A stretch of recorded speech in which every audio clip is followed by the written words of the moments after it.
Last time on Thrill of the Race. He didn't put a foot wrong throughout 20 laps. Kyle Ryde wins at home at Donington Park. Brilliant.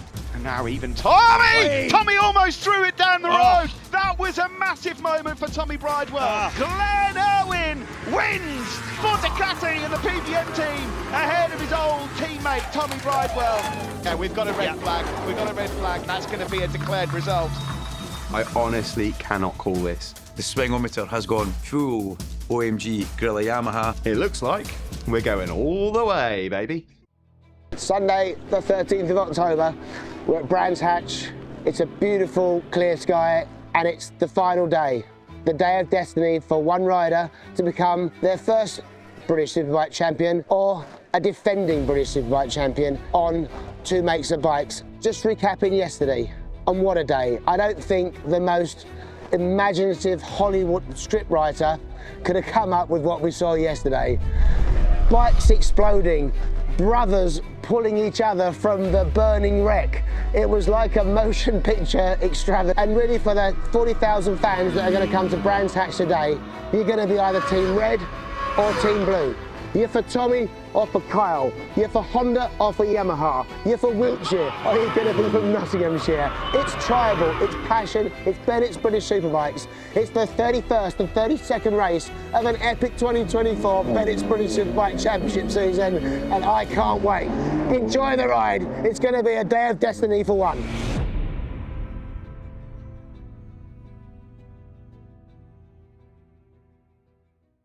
Arriving here on Friday morning, excitement about the last rounds, anticipation, knowing what BSB has dished up so far this year, kind of not trying to predict what's going to happen anymore because I've realised after 10 rounds that that's absolutely useless. Anybody from the outside looking in would have looked at free practice one on the TSL timing screens and thought, oh, it must be wet at Brands Hatch because Storm Stacey's talk of the times. Seeing Storm fastest in the first free practice wasn't a huge surprise because he takes risks when the conditions are a little bit iffy, and it does just level that playing field out a little bit more. Was it a surprise to see Storm at the top? Yes, but our main championship three, the big three, were very much in the mix.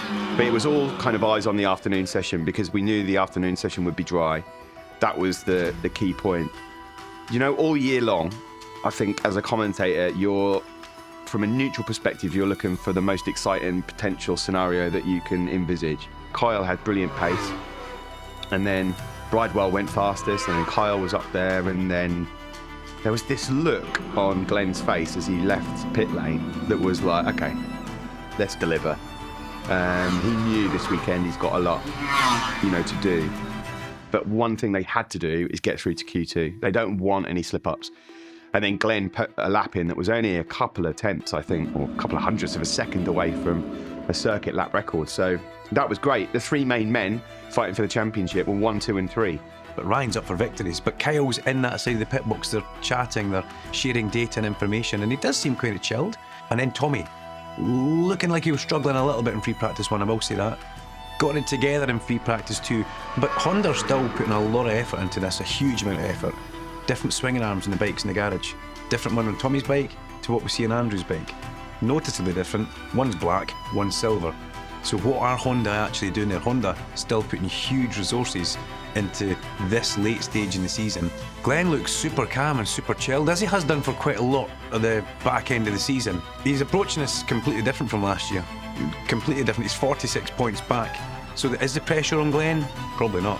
He's just going to go out there and he'll want to get 3 victories. That's exactly what he'll be trying to do. And then it was just an anxious wait about Saturday to find out what was going to happen in qualifying because we might have some rain on Saturday. It's only going to be a sprinkling and it shouldn't affect us too much. How wrong were we? Because the rain came.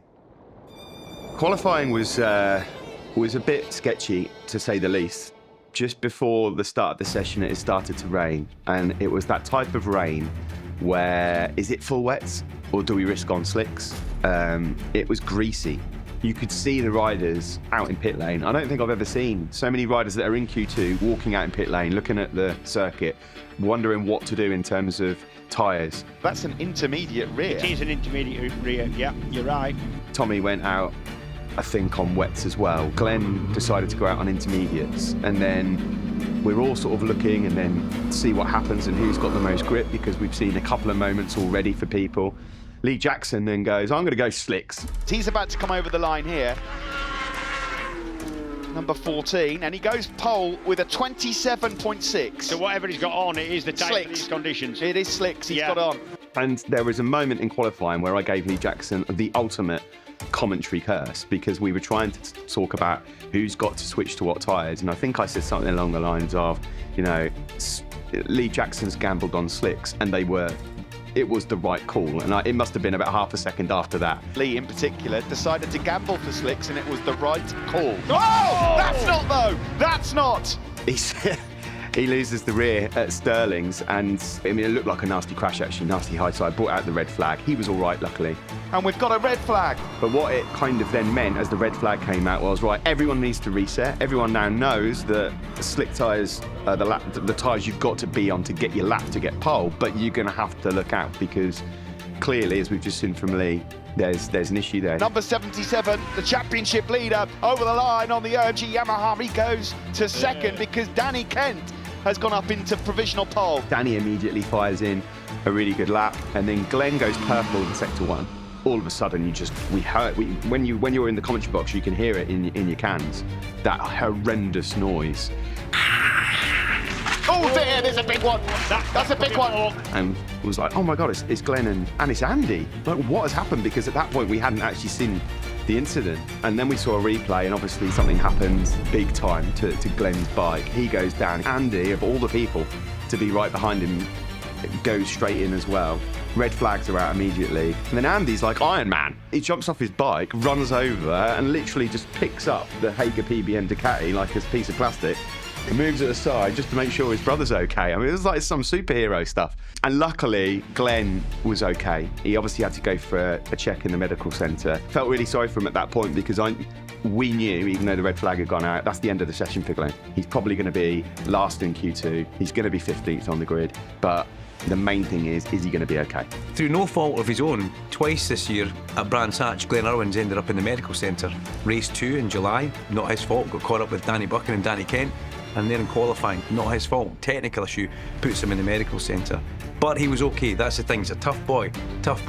Not just physically, mentally tough as well. And he needs to be to come back from this. And then obviously the rest of qualifying gets underway, and, you know, neither Kyle or Tommy are on the front row. Ryan's there, he was the king of brands when we came in the summer. But after qualifying, it was advantage Kyle, because out of the big three in the championship, Kyle was the highest place in qualifying. Middle of the second row of the grid, directly behind his teammate flying Ryan Vickers, who was just set off to the side in pole position, but he was ahead of Tommy, and he was well ahead of Glenn. So going into race number 1, all eyes were very much on Kyle. It really has been quite the season, and it all comes down to this. In terms of the championship, Tommy here looking to retain his title that he won last year on a Ducati and become the first ever BSB rider to win back-to-back titles with different manufacturers. But it's advantage Kyle coming into this one. We'll have to look a bit further back on the grid for Glenn, but we know how he can sometimes dig himself out of holes. On paper, it looks like a battle between two. From the height of the Brands Hatch Towers, race number 1 was always going to be epic. It was always going to be something a little bit special, because the heavens opened prior to it. So there was only one tyre to go out on. Everybody had to be on wets. And his eyes on the lights. And away we go. Good start from all on the front row. Kyle Ryde in particular on the second row as well is coming through. Not such a strong start for Tommy Bridewell. He got mired by a couple of riders, but they all head in through turn 1 safely and cleanly. Going into it, I thought, right, now we're really going to see what everyone's got, because everyone's been playing sort of a clever game up to now. Tommy has been uber consistent all year, and his second and third places, he's had a few decent wins as well, let's not forget, but they've got him to where he needs to be. Kyle's been in brilliant form. Kyle's wet weather form hasn't always been the strongest, so I did have a feeling that Tommy might get the edge over Kyle. He pulls to the inside. Out front there, you can see Max Cook tried to make a move. Bridewell is through. Yeah, just go through. And Kyle's got to get a grip of this now. But my eyes were obviously fixed on Glenn as well. Because one thing you know with Glenn, in all the years that I've known Glenn, is that if he's in a position like this, he's got absolutely nothing to lose. You know, he's hard as an oak tree. Glenn Irwin is the real deal. Starting 15th in the Bennetts British Superbike race after the bike's been on top of you an hour and a half earlier. Don't fancy that very much. I mean, what do they do over the Irish Sea? What do they feed them? Struggling to get the bike hooked up there. Kyle Ryde on the exit of Stirling's. Now Glenn Irwin closing in. And so is Tommy Bridewell on Lewis Rollo. Glenn Irwin could still be in it. He's also just put in the fastest lap of the race on lap 6, we should point out. The HIGGS PBM Ducati rider, and he's gone through on Kyle Ryde. Yeah. In the background as well, he's through. But he was coming through. He was the fastest man on track up to a certain point. They're all coming through now. Peter Hickman has gone through on Lewis Rollo also, and Glenn Irwin is catching that group. He's got to go for it. He's got to go for it. And Danny Kent has taken the lead. He's been fast for the last few laps. He's the only rider in the 136ers, and the McCann's Yamaha team who have been waiting for a BSB win, and Danny Kent as well. And now in a prime position. Is this the day where it all happens for Danny Kent? Now, Ryan was never going to check out and disappear in this race. I don't think, A, he had the pace underneath him. B, Danny Kent was strong, really strong today. The way he played the game, he was gentle in his tyres, as you would expect from the former Moto3 world champion. I mean, this guy's a world champion. He knows what he's doing out there. He used the tyres and used the bike accordingly underneath him. Meanwhile, look at Glenn Irwin. He's through on Max Cook. He's through on Lewis Rollo. What a great ride this is from Glenn Irwin. Yes, it is, yeah. After that horrible incident earlier. And his ride was unbelievable. What he was doing. Purple sector, fastest lap. He was picking people off one by one. Oh, big moment for Peter Hickman. He gets it lit up there on the exit of Hawthorne, and a thumbs up from Glenn Irwin. Like, what for? He didn't do it deliberately. That's just a big thumbs up. And then already the championship's changing, so we're in the commentary box and we're getting the live standings. Then it's Kyle's leading by 5, then it's Tommy's leading by 7, and then I'm just like, what is this doing to us? And while this is happening, we're just watching Glenn move up another position, and it's then fastest lap of the race, Glenn Irwin. Fastest lap of the race, Glenn Irwin. It's Tommy Bridewell in 3rd. In the background, here comes Glenn Irwin. Let's see what his lap time is this time around. 37.2. Kyle Ryde is through on Lewis Rollo. That could be an important pass, that, for Kyle Ryde. One thing was pretty clear was that Glenn's got enough time to win this. Bridewell has caught the leading duo, and Glenn is still faster than them, all 3 of them. He was pushing so hard, and he got up behind Tommy, and I genuinely thought at that point, wow, well, I think Glenn's winning this race. And he's going to cut the gap in the championship. The tale of Glenn's story is just not meant to be. Again, in the commentary box, in our cans. Oh, he's done! Irwin's championship is done! Just push that tiny fraction, and we're talking fractions. That's all it takes. It's tiny, tiny, finite margins. Didn't deserve that. I felt genuinely gutted. That's not the way we want to see it done. Listen, No. championship not mathematically over, we should just point out. But that is a mountain to at the climb. moment, we should just say, with Bridewell in 3rd, well, let's see what happens out front. Danny Kent, who's been leading for some time now, on the brink of his first BSB win. But you know this, Steve, even out front, even having had 18 laps looking reasonably safe, and I don't even want to say it's so easy to make a mistake. Just any little thing in these conditions, and you know it can go south. Most of the track's really grippy. It's just 2 areas where it's very easy to make a mistake. It felt like the longest race in my career. But he doesn't care about pole at the moment. Gets about his first win. Out front, you then got this situation where we're looking at Danny and trying not to curse Danny, as we have done so many times this year. And then in the back of my head, I'm thinking, come on, first win, you're there. And Kyle then starts getting stronger and closes that gap down. Can he now get to the inside and try and challenge Hickman down into 30s? He's having a look. The door is open. He'll hold his line. Kyle Ryde, he's up into 4th. Ryan kind of playing his part in a way to help out Kyle by taking some big points off Tommy, and you know, almost the perfect situation for the championship, really. Kyle works really hard. He gets the most important 4th place he's ever had. The Martrain team have not had a win. But here he is. Danny Kent is a Bennetts BSB race winner at long last. So we saw 2.0 Danny Kent at Donington. Is this a new Danny Kent again? 2.5 just now. If he gets a double, he could be 3.0, but who knows? We've waited a long time in the commentary box to say Danny Kent is a Bennetts British Superbike Championship race winner.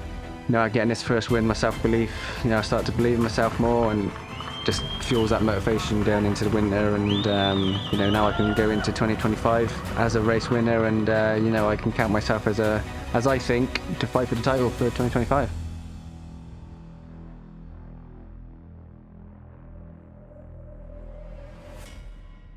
and the gap's 1 going into Sunday. Of course it is. 1 point going into the final day. And as we go into the final day, yeah, Glenn's out of it. Or is he? You know, we wouldn't be here if we didn't think we could win it. And, you know, we're in it together in the good times and the bad. And in mid-season, we had some tough times. We got knocked off at Brands, you know, earlier in the year. We had the monster high side at Thruxton. We've had a lot of challenges, actually, over the last, you know, even just to get here, not even during the season, pre-season, start the season, mid-season. We've had our challenges, but I'm so proud of everyone. We all have really stuck together and we're a proper team. To be in this position now, we would have taken it at any point in the season. So, yeah, we're super proud of ourselves and, yeah, to have 8 wins so far this year. We've still got 2 races left, so there's a chance for a few more. Yeah, it's been a bit of a dream, really. It's been a bit of a rocky ride. Mid-part of the season, we sort of lost our way a little bit and dropped away from the leaders. And then the last few rounds, we've been one of the highest point scorers. So, yeah, it's been a lot of hard work, been worth every hour. Like, I look around and pinch myself watching the boys working on the bike and how quick they do everything. And yeah, no, I'm very, very proud. But for Glenn to be able to keep his head up and bounce back the way he has from some quite big crashes is a testament to him, really, and how hard he works and the team he's got around him as well. We went into race 1 and we worked incredibly well to come from 15th in conditions that they're tough for the Ducati. I knew I didn't have the best package on the grid, and I never ever been negative, but I didn't even want anyone to tell me I could do it. I just had to go into a wee space in my own brain, and what pleased me is that is what we done. We found a way, but I was just digging deep. I don't roll over, and well, I did roll over. I did roll over, not mentally, rolled over physically. Down I went. Yeah, it happens. We roll into the day, last day of the season, but well, I'll stop talking about being battered and bruised when I go up my motorhome here and sit down, meditate, go into the headspace we need to do, and fight for 2 race victories and yeah, stand in that top 3 championship podium at the end of the day. Friday morning we started with probably something we've been running this year in a few rounds, and bike was really difficult, really hard work to ride. I thought if we don't get a handle on this fast, we're going to be in for a challenging weekend, and this is a weekend we don't need that, you know. For me, from a Honda point of view and what Tommy's done and brought to the team and how the team's evolved and worked with him, and a lot of criticism with Tommy coming to the team. A lot of people criticising him coming, you'll never do it on a Honda, you'll never work with a team, you won't fit in with that, you won't fit in with this. But, you know, Tommy's unique, he's special, he's unbelievably focused, and if we want the best out of him, is try and keep it, the environment and everything around as smooth as possible. And the bike was great in FP2 straight away on old tyres. I had great race pace, I felt great on the bike, and I can remember coming into the team saying that's the best the bike's felt for a few rounds now. So the front 2 rows was always my target and is the target. Didn't make the best starts, got beaten up a little bit, got stuck behind a few, and I had to be patient. And to be honest, it worked off. It is unbelievably tough, and I don't think a lot of people realise the amount of effort and work that the team and a rider have to put into that to be consistent. Oh, if I really bit the screen, maybe I could have been a bit closer, but honestly, I was pushing hard. The risk wasn't worth it. 4 points behind going in, 1 point behind now. Tommy's been consistent, we've been chasing the podiums, we've been on the podium, we've won races, and we find ourselves now in a great position. Final day tomorrow with a great opportunity of clinching the BSB title. It's the final day of the season in Bennetts BSB for 2024, and after 30 races, 1 point separate Kyle Ryde on the OMG Yamaha and the reigning champion Tommy Bridewell on the Honda. This season has been like a heavyweight boxing bout, and it's time for the bell to ring for the final round. In the blue corner sits Kyle Ryde, in the red sits Tommy. Who will land the knockout blow today and become the champion of 2024? 70 points available here today, 1 in it between Ryde and Bridewell. Eyes on the lights for a 12-lap sprint at Brands, and away we go. Not a good start at all there from Glenn Owen, 3rd on the grid. He really didn't get off the line well at all. Vickers will get the whole shot down into turn 1. Ahead there of Danny Kent, and that looks like Tommy Bridewell's got off to a decent start as well on the approach to Druid. He's got the inside line as Bridewell. He's up to second immediately. Kyle Ryde trying to get alongside Danny Kent as well, number 77. But he's got the outside line then for Graham Mill Bend. Good start from Tommy. To go into a race like that where they've both talked quite big coming into the weekend that, you know, it's the final round now. They're going to roll their sleeves up. They're both going to properly go for it. You do think in the back of your mind, are they? Or are they going to save something for the last race? Oh, what a move from Kyle Ryde. And he has to do it, and he knows he's got to do it, Steve. It's so quick over at Hawthorns. Tommy thinking about a move on Ryan Vickers. The two men fighting for the championship are going to put everything on the line here today. Yeah, no doubt. Two men in the championship, second and third, but actually a man leading is the biggest spoiler potentially, or helper. Yeah, you never know. They did not save anything. They went out there and they just were swinging at each other. It was unbelievable. Like, everything that we could have possibly hoped for just happens in that sprint race. About the championship that's playing out in front of your eyes. Must be doing. Well, here we go then down the hill into Paddock Bend. Tommy Bridewell thought about the move up the inside of Vickers, but they all stay in line for now. It's Vickers that leads. Here comes Bridewell up the inside of Vickers into Druids. That was lovely. He nudges him slightly as well. That allows Kyle Ryde through to second. They were just the cream of the crop, as they have been all year. They got out front. Genuinely thought that Vickers or Ken or Glenn would have something to say in that race. If Kyle could go through, he would. And he's lining up another move here, potentially into Hawthorns. He lets up the brakes. It's fast again. Can he hold his line this time? Yes, Tommy Bridewell trying to go through. They are side by side on the cutback now. Tommy's got the inside line. He's pushing the front now. Is he now going to run wide? He does. Kyle then has that inside line. They're side by side. The two fighting for the championship. Ryde leads. How good's this? It was all on. I mean, lap 7 was epic. One of the best laps I've seen, like every potential overtaking opportunity that you can think of around brands, and they were pulling it off. Kyle was going for moves I've never seen him make before in his career. They are right on the limit as well. Here comes Tommy into Sterlings and says, have that, Kyle. This is a proper ding-dong. This is exactly what we wanted between the two men fighting for the championship. Kyle up the inside into Clearways.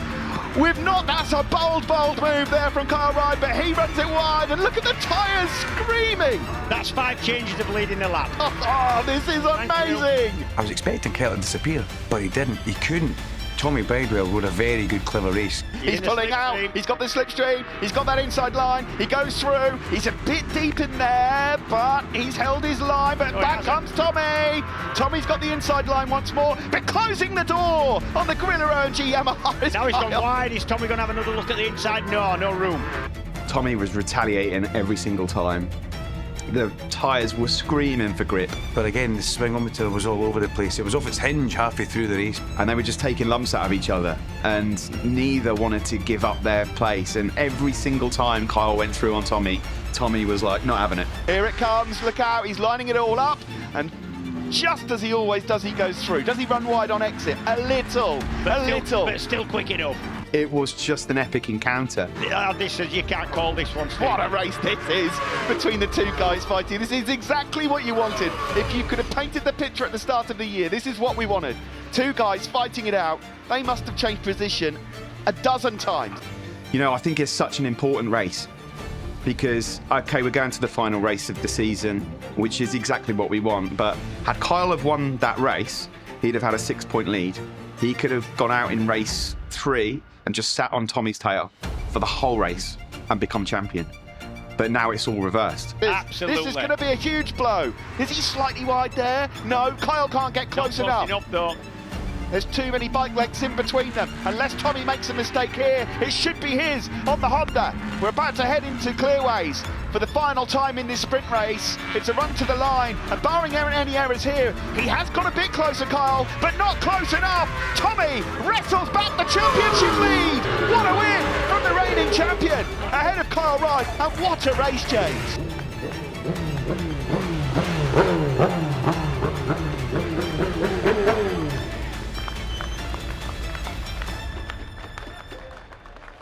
Because Tommy's won it, there's 4 in it, the winner takes it all. You know, can they go 20 laps like that? I don't think the tyres can. This is going to be an epic finale. It's everything that we wanted. It's all going to be on the line. 35 points. Winner takes it all. Bring it on.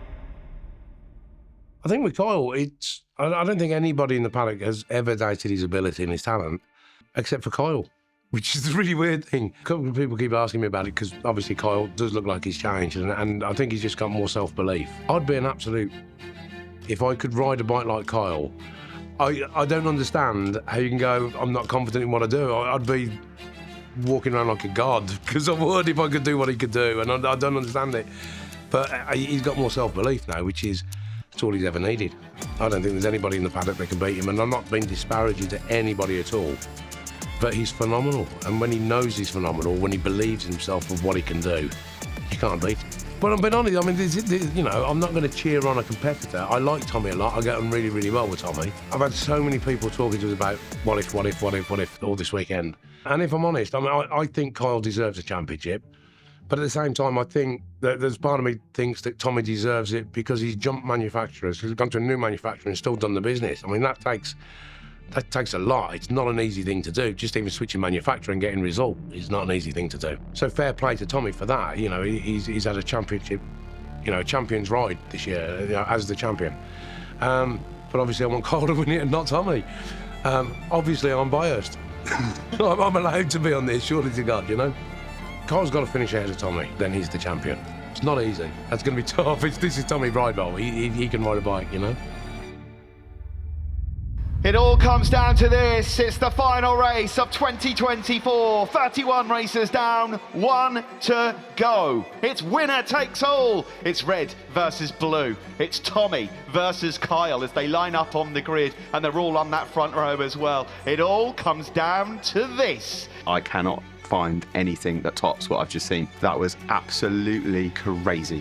Race control. That's the start line. All bikes to the grid. Safety 2 to the back of the grid. Go with the start. Eyes on the lights, and away we go. Everyone, luckily on that front row, got away quite well. Ryan Vickers also, good launch from row 2, but it will be Bridewell, it seems, maybe with a whole shot, although Kyle Ryde immediately aggressive. He's got that outside line. Bridewell will hold it though. Through Paddock Hill Bend, on the climb up into the hill. Look at Andy Irwin doing his teammate a favour. He goes up into second place. It's a Honda 1-2. And when it got going, there were a few spoilers about. There were a few people in the mix that were making this race different to how I thought it would pan out. If he gets a good run out of here, then it is going to put him in a position to pass on the brakes. Look, he's going on the outside now. He's got the outside line, but he's got the speed, and he goes up into third place and nudges Kyle Ryde back into fourth. Glenn was on a charge. Did anybody expect Andrew Irwin to be the rear gunner? Well, yes, we did. Did anybody actually expect Andrew Irwin to be there? To be honest, I was surprised when he went through Paddock Hill Bend in P2 at the start of that race. What a launch he got. Harvey Beltram and Honda must have thought Christmas has come, it's arrived. Everything that we want from the team members is happening on track. So it's all eyes on number 2 there, third in that pack. Now up behind his brother. He pulls out of the slipstream. There's a bit of a tank slapping and a wobber, but he's got the inside line and he goes up into second place. But his brother isn't letting him have it. He closes his door on Big Bro. And we could see Andrew not riding too defensively, but riding cautiously just to eliminate anybody coming past him. And it worked for a good chunk of the race until, well, when the cork in the bottle actually popped. Andrew was in the wrong place at the wrong time. Oh, and Glenn Owen then this time goes through. Is it going to be? This time it will work. Glenn Owen is still going to give it a good go. But now Owen is through. Glenn up to P2 and now hunts down Tommy Bridewell. It went from being a bit of a boxing match to a calm game of chess of, I'll see what you do, you see what I do. What have you got underneath you, Tommy? Now, Glenn Owen has closed right up to the tail of Tommy Bridewell. Is he now going to pounce on his old foe, his old teammate, Tommy? He's got the drive, he's right in the toe, he's in the slipstream, he's Glenn Owen. Surely he's going to pull to the inside line, and he flies past Tommy Bridewell, and Tommy won't mind that.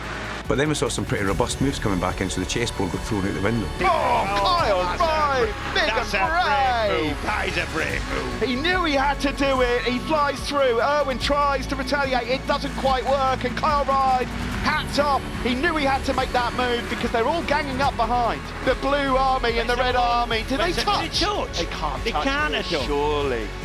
I think he clipped. No, it's just rear end. Some of the moves that were being pulled in that race were unbelievable, but what was just beautiful about it is that the two men fighting for the championship found their way to the front and then just said, look, clear off everyone.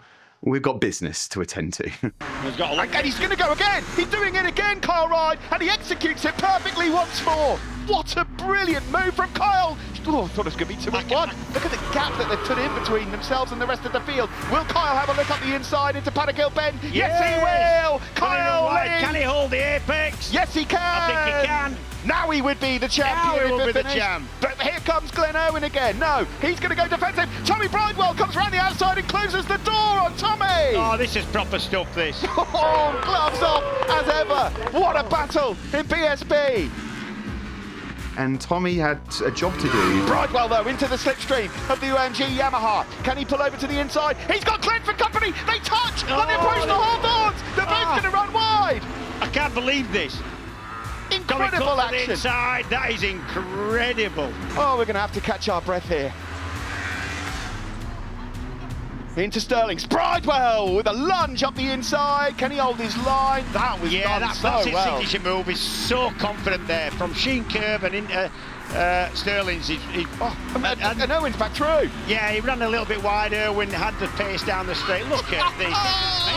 Absolutely crazy stuff. Bridewell doesn't want to lose sight of Kyle Ryde. Danny Kent now coming through, number 52 as well. Max Cook's also in the picture. He's got up ahead of Ryan Vickers. You know, he had to catch up Kyle, and he's broken the all-time lap record in the process of doing that at Brands. I think this could be a new lap record, a BSB lap record at Brands Hatch GP. This is going to be for Tommy Bridewell. Yeah, in 10 degrees. Oh, look at him spinning up the rear on the Honda. Over the line, he does close the gap once more. Kyle leads from Tommy. It's a 24.759. It's a new BSB all-time lap record at Brands. What a lap from the reigning champion.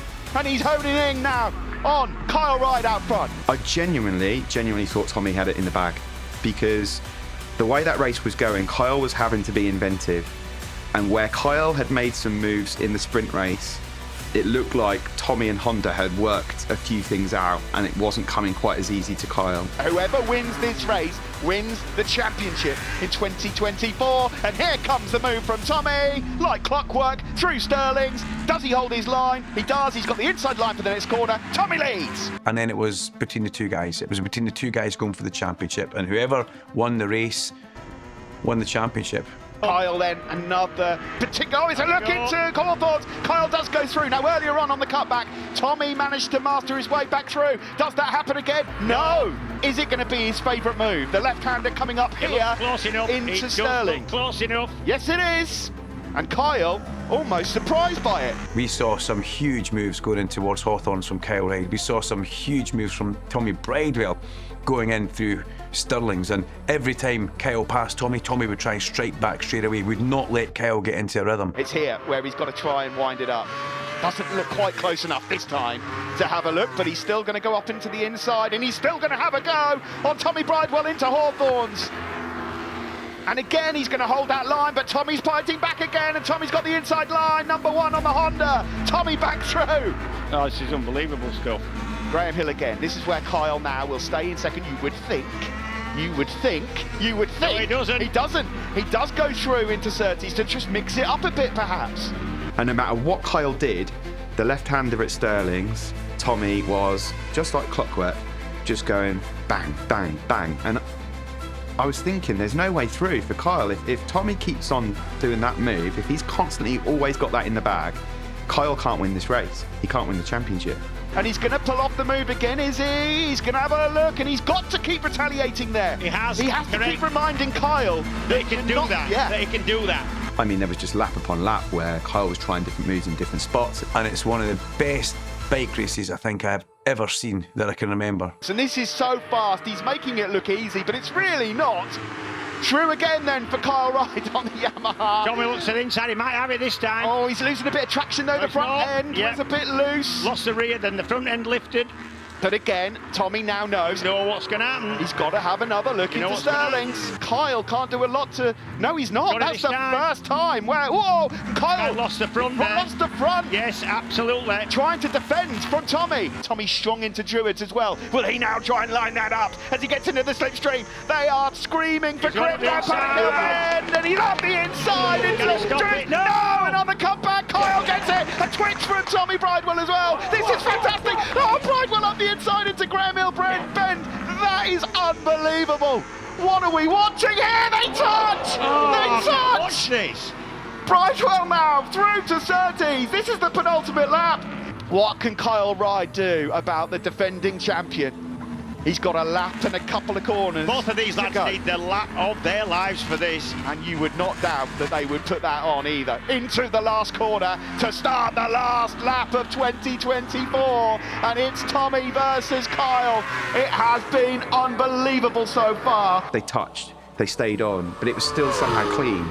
But they just were just swinging at each other, right?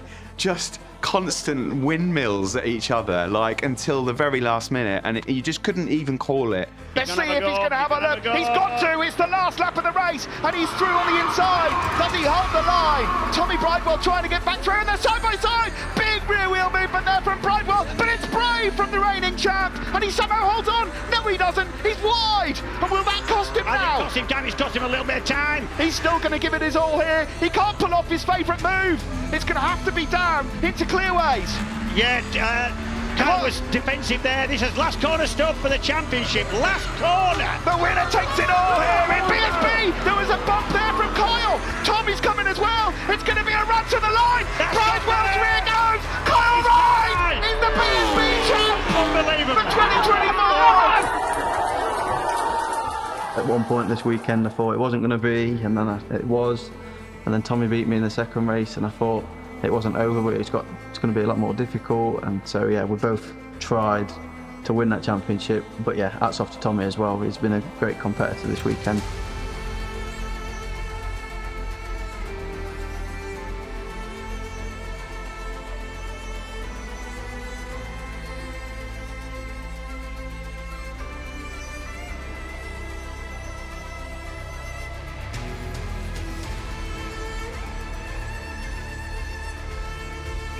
A moment he'll never forget coming up here as he arrives on the home straight in October at Brands, which means only one thing: you are the champion of BSB.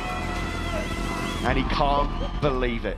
That was epic. I have been privileged and very lucky to travel the world commentating, and I cannot find anything that tops what I've just seen.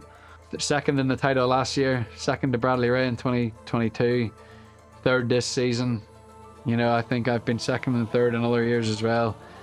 We will win this championship. Last year I won it by half a point. This year I've lost it by 1 point. You know, it's a story that can't be written. I ended up with 19 podiums this year with Honda.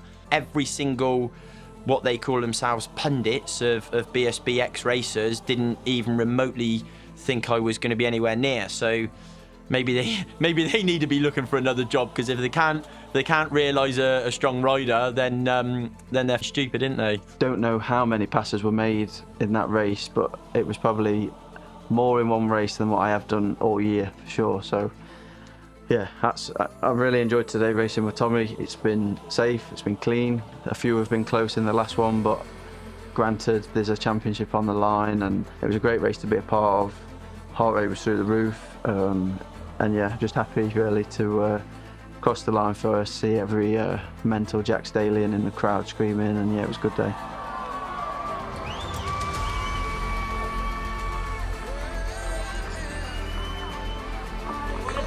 Cheers, mate. Cheers.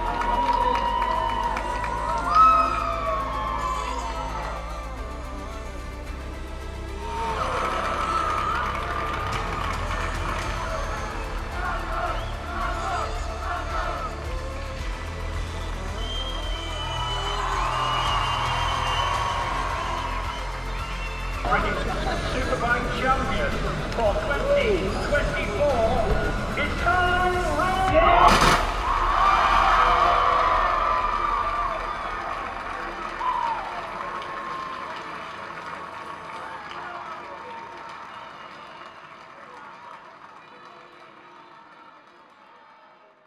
Well, there's my nice helmet.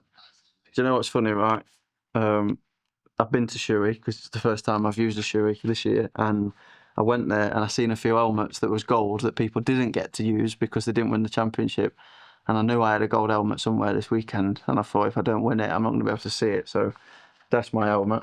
And then this big thing, yeah, I see this every time I go to Tommy Hill's house, and it sits there, and it's actually got dog toys in it. I don't think mine's going to have any dog toys in it for a few months or a few years, but yeah, I'm going to cherish this for a long time. And yeah, this is to all my family, mum and dad, that have remortgaged the house a few times to keep me racing. All my friends, everyone from Jacksdale, all the community, everyone that's turned up today, and everyone on social media that's given me good luck and wished me well this weekend. That's for you. So it's a little after 6:30 on the final day of the 2024 Bennetts British Superbike Championship, and I remember sitting in a similar chair at a similar time last year, and I uttered the words, "What the heck have we just seen?" Well, I think lightning has struck twice. I think I've witnessed today the greatest ever race in the 28-year history of the Bennetts British Superbike Championship. I've watched over thousands of races in multiple classes, and I just don't think I've ever seen it put on the line that dramatically, that skillfully, that risky in many ways. The pace was savage, the moves were savage. It's attack, counter-attack, and the Brands Hatch Grand Prix circuit she's a torturous beast. She has been around for a number of years. She's provided some of the greatest days of British motorsport, 2 wheels and 4 wheels, but occasionally she bites. And today that was taken to the limit, and we saw moment after moment, close contact, just moments where if it had gone wrong, my God, it would have been a disaster. But these guys are the best at what they do. They have shown global motorsport, and I mean that sincerely. They've shown global motorsport, real hard racing, true competition. It's just been an incredible year. We started in alien places. We went to Spain for the first time of the championship. The championship showed itself fantastically well on an international standard circuit. Boom, out of the box, Ryan Vickers, bang. Going to be a bit of a Yamaha year maybe. Next round, Alton Park, bang. Glen Irwin, treble. Ducati got something in the box. Then we went to Donington, and race 3 of Donington on a circuit which doesn't always produce classic races. It was an epic, and it was no holds bars, and the last lap went viral. We then went to Scotland, and we had the first of a couple of real difficult weather rounds, but it was good to see Rory back on the box and the only BMW race winner this year. Then we went to Snetterton, middle of July, the summer, a washout, and Storm Stacey takes a win. Then we come to Brands Hatch. The summer round at Brands, always a favourite of everybody's, sun on our back, mercifully. After free practice on the Friday, I think the top 20 were within a second, and I confidently predicted no one's going to run away with this. Bang, Ryan Vickers, treble. Okay, we stayed down south. I went to Thruxton, and we had the most bonkers 3 races. The Saturday race at Thruxton again. That went viral, made the Donington race earlier in the year look a bit average. It was just amazing. And I'm getting calls and seeing messages from everyone in the motorsport community, 2 wheels, 4 wheels, Formula 1 commentators, MotoGP riders, MotoGP commentators, World Superbike riders. What the hell's going on with BSB? It's just gone to the next level. Then we went to Cadwell, always an edgy place. Again, fantastic racing. Ryan Vickers on the second lap of the final race. I think he hasn't stopped sliding yet. But then we come into the showdown phase. The points start ramping up and the new dimension started. Alton Park, again, phenomenal races. It's getting closer. The points are just moving themselves around. Donington, incredible races again. We came into Brands Hatch. It was Kyle leading by 4. It's then Tommy leading by 1. And it set ourselves up today for the ultimate duel. It was simple, it was linear, it was red versus blue, it was youth versus experience, it was Carl versus Tommy, it was Honda versus Yamaha, it was head to head. Think of all those sporting moments, Borg McEnroe, in motorbike racing, Robert Sheen, in cars, Prost Senna. It was just pick a side and see what happens, but boy, they just went for it like everything was on the line today. There was no Monday for them. I have not heard roars like this since the days of Carl Fogarty taking the lead in a World Superbike race. It was beautiful to see. I think this is the greatest ever advert for the Bennetts British Superbike Championship.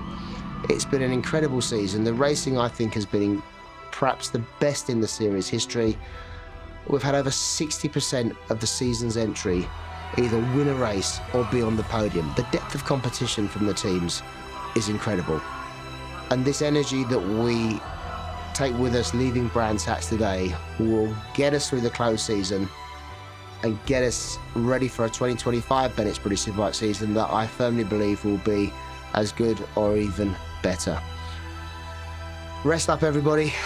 Thank you for the show. I'm so proud of the job that everyone does. I want everybody to just keep watching this race, spread the race on every social media channel you can, because we're going to do what we keep doing. I said it last year, I said it this year, we're going to keep providing the best motorsport, hey, the best sport there is in the world. It's a big release from a world that is not a very nice place to kind of read about and watch in the news. Sport is that great release, and our sport is the best of it all. Enjoy, everybody, and thank you again. SH signing off.